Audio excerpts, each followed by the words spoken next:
are standing here in Jeff and Emily McEvoy's kitchen. How blessed we are to have them. They are so awesome, and they have invited us to come and to crash their crib. And we're going to be here talking about God and talking about their experience of God and their experience of God in their own marriage and their own life and their family. And Jeff has made what's called ossobuco. And so ossobuco is the shank of the lamb, and right inside of the shank is the marrow. And what we try to do with ossobuco is usually sear it, and then sometimes put a little bit of tomato paste, because the tomato paste on the outside pulls all the marrow and the flavor out, and then you slowly baste it and you slowly cook it and braise it. And as time goes on, it gets really, really tender. So we can smell this. It smells really good. And then when it comes out, we take gremolata. Gremolata has lemon zest, parsley, garlic, Basil. and basil too. So we'll put that on top. And I can't wait to get to heaven because I know there's a lot of chefs over there. Praise you, Lord. Okay, so what we have here, Jeff has made, he's making a reduction, okay? We're reducing this down, and as the flavor goes down, the flavor gets stronger, right? And so you can just take a look at it. If you look at it with this spoon here, you can just see there's all types of different flavor going on there. What's good about this is it's not, sometimes when we reduce sauce that has had meat in it, it gets too salty. But this is absolutely not that way. It's got enough salt, but not too salty. And you know, there's a lot of analogies that could be made with reducing this. So sometimes we can say the same thing about our own growth in holiness, right? Is that sometimes God kind of reduces us down, right? He keeps us humble and makes us better. So our flavor, right, our holiness is increased, and that's tough, right? Because it's not easy to be cooked spiritually. It's not. I hate boiling. Oh man, it's tough, right? It's real tough, but that's on target, man. baby. That is so on target. But like, it's kind of like getting pruned spiritually, right? You prune and you grow. I'm totally on And so there's a lot of analogies that can be made here. There's a man named Brother Lawrence. Brother Lawrence, he wrote a book called The Practice and the Presence of God. And Brother Lawrence used to polish all the pots and he used to cook. And he wasn't trained theologically, he wasn't a theologian, he was a very simple monk.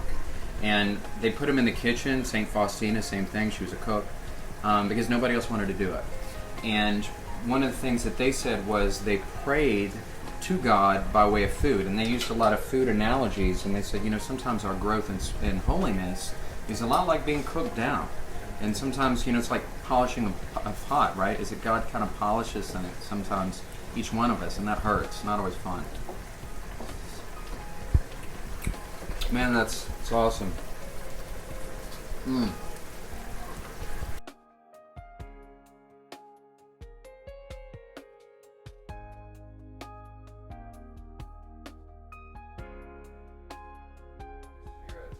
Lord, thank you. So to speak, younger or anything Oh, like that, yeah. or Yeah. even more so, Right. or just certain things that I thought was Yeah. kind of neat, you know, as to things like that. Throw out those kind of, and I bet that's neat how it generates, like it triggers things, memories, and yes, and feelings and spiritual experiences with people when you do that. Yeah. Oh, I know mine. Yeah. Jeff's dad was diagnosed with pancreatic cancer, which has a very low Yeah. rate, but he's doing great. 10 years later, still doing fabulous. But he was going into surgery, and the only thing he wanted during this 8-hour surgery was for his family and friends to pray the rosary. You're kidding. And so we During- just prayed during the during his surgery? surgery. during his surgery. And we had Catholics, we had Jewish people, we had we had a little bit of everything, but everybody was doing it because gotta that's be all he kidding. asked for. That is But fantastic. I mean, my hair it was just like you could feel it. Well, and then 10 years later, it's like, so the rosary is my new, That I is love it. amazing, Emily. Wow. Isn't that cool? So that And they were all was put my together. big spiritual experience. What was the first experience for you? Oh. You know, you almost start going backwards. Is almost what you said. I was thinking about that though. You know, I guess one of my God, there's just some I still remember the time when my law partner. I met him before, you know, we met. And of course, you know, Crohn's, you know, he was going to be really going to be a seminarian. Of course, he's becoming a deacon now. But, you know, was always looking at the priesthood. And we sat and had lunch. You know, we'd known each other forever and ever. And Your law partner. yes. But you know, we're not law partners at the time. We were really kind of didn't really even know that he was Catholic. You know, Really? I had no idea. I mean, you know, look, Wow. you know, I mean, Because you're working. You're just working. I'm working, but I'm also, you know, I guess it's funny. You know, it's weird. I don't think about names as to are you Jewish? Right, are you Baptist? Right. Are you, you know? No, I just thought you knew him from before. That's what I was. But I don't. No, I knew him from before, but I didn't know that he was Catholic, and I didn't get that tie. You know, it's never been anything that was like, you know, see someone and you know, you could be Swahili, I mean, whatever you want to be, you know. Except for, you know, that grows too, but nonetheless. He sat and we was talking about how he goes on a silent retreat. I said, can you imagine me shutting my mouth For a whole weekend? You know, and basically not saying a word. He goes, what's the matter? Are you afraid to listen to yourself? I mean, he could have taken his big paw and popped me right in the face, because that's about how it felt when he said it to me. And it was true and it was accurate. Because I was like, wow. So he did it? I guess I am afraid, you know. So I went and did it. And now it's, you know, it's my spiritual money. You know, I want to go. It's always like the first weekend of Lent, and it's like, if he misses it, it's like, he's like, I'm off kilter the whole year. Yeah. Yeah. Where do you go, Jeff? I go up to the White House. And, with Rich Bueller? Yes. Yeah. He's no longer there. Oh, is he? Oh, he's not. He's no longer there. He's no longer the director. Wonderful man. But you know, he was. That's who was my first spiritual director, and he told this story that just, I mean, Zulu'd me. I mean, he was talking about as you know, how we all identify with being a child, and he said, you know, I had this dog, and this dog would bark all the time. Not breathe hard, mind you, but bark. And the neighbor, Miss Pilcher, would get so upset. And Miss Pilcher would say, you got to get rid of that dog. That dog's crazy. Got to get him out of here. Finally, my dad, who was a fireman, I'm speaking in his, says, you know, we got to get rid of the dog. Right. You know? Broken-hearted, you know. He, so he's out playing baseball one day, which I identify with, you know, sitting out in the street, playing stickball, and boom, sails this baseball and goes through Miss Pilcher's front window. Oh no! Oh, you're kidding. Oh my gosh! And he's like, you know, I mean, we all. I remember that. I remember doing that kind of crazy stuff I've broken too. a window before. Yeah, I mean, I remember definitely doing some crazy stuff. And it was like one of those, you know how we've all heard that, just wait till your father gets home, you know? Go to your room. And you're sitting there just kind of on pins and needles. Right, yeah. Looking at your watch every 30 seconds. Yeah, waiting for your father to get home because you knew you were going to get a tan. It's like Christmas Story movie. And he goes, and he said, his father came in, and he broke down. You know, I'm so sorry. It's like, son, it's all right. We'll fix it together. What do you think fathers are for? That's awesome. And he said, now that was the human father. Imagine God. And imagine what he's saying to you when you truly have forgiveness and go to confession and feel really the we'll fix it together. That's awesome. We'll make things happen. Yeah. I love it. And it was like it washed across me. Like, wow, yeah, confession's real, man. Yeah. You know, it's the true deal.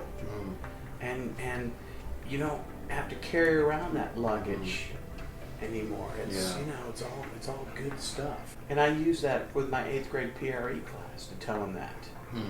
Because I think that they can identify with that feeling of, you know, that their dad's going to come in and take them out. Yeah, you know? right, yeah. Because, you know, you're a bonehead, man, you know. Well, Yes, I am.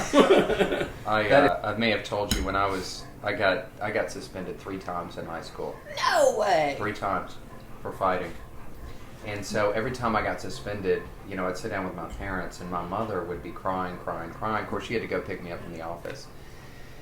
And my dad, he was really great because he'd sit down, we're sitting down there and together, and, you know, he's like, now don't let this happen again. She'd leave the room and he was like,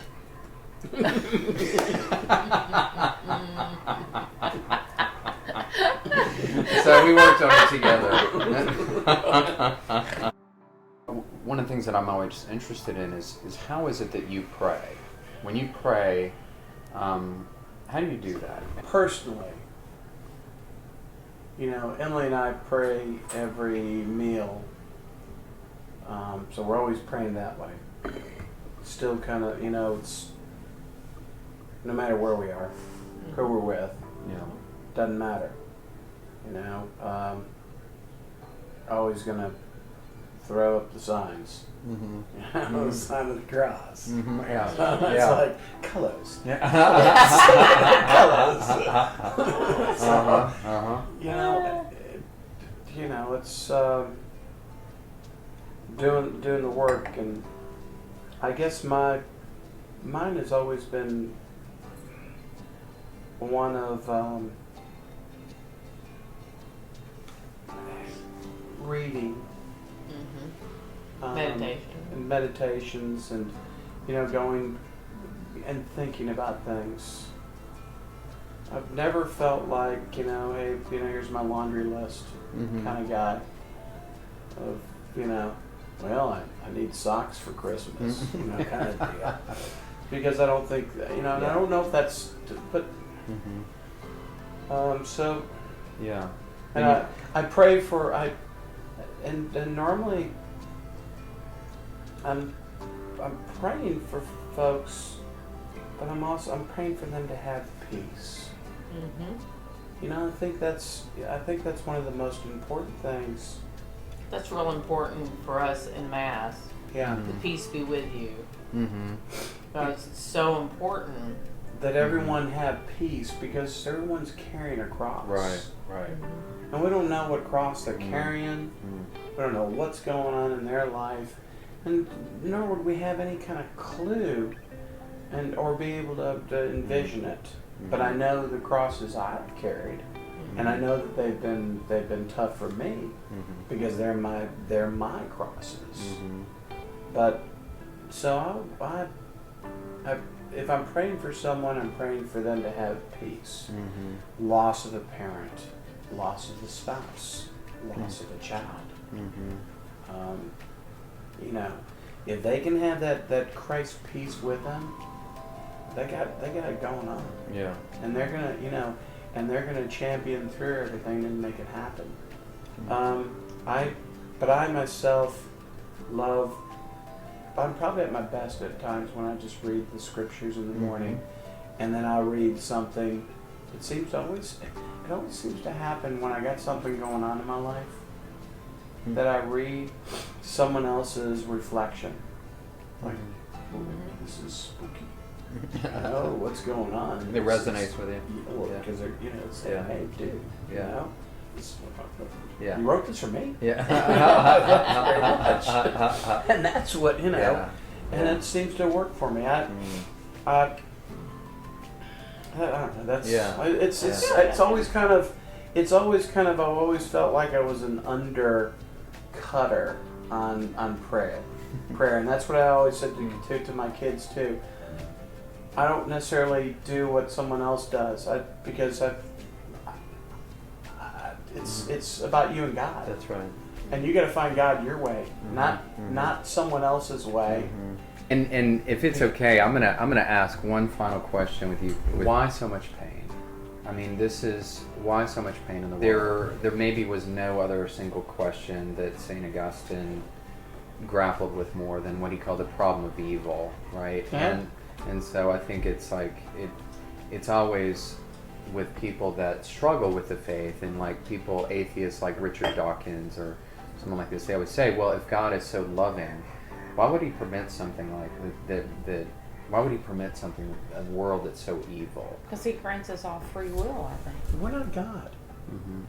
And everyone always likes to say this. Well, my God wouldn't do that. Well, I didn't know that you owned God. I didn't know that you had that you were Exclusive possessory, rights. that you had a possessory interest in God, and that you had that much, much going on, as though that you are now the one that's making these decisions. Right. Yeah. We're so. I mean, look at the universe. Look at the universe. Look how large everything is.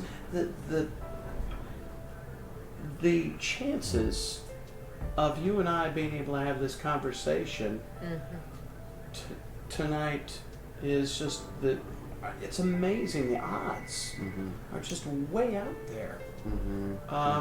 That we even exist. And so when you look at those things, God has so many plans for us. I think that's God calling, because our phone Yeah, never exactly. rings. Our phone, we don't use our house It's phone. only God. He's like going, all right, you got enough.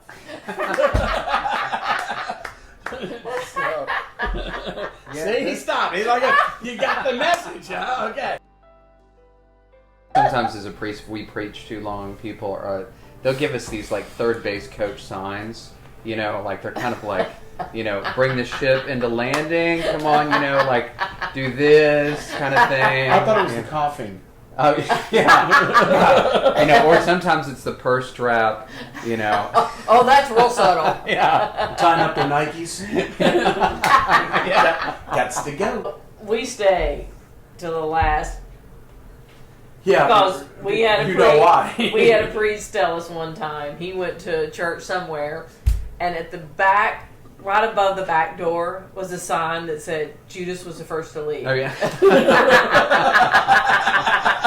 So every time people are trying to push us out, Judas was the first to leave. Yeah. They sometimes call it the I might be with a doubting Thomas, but I'm not gonna be Judas, baby. Yeah, they sometimes call it the Judas Shuffle. Yeah. That's good. Thank you so much for your insights, guys.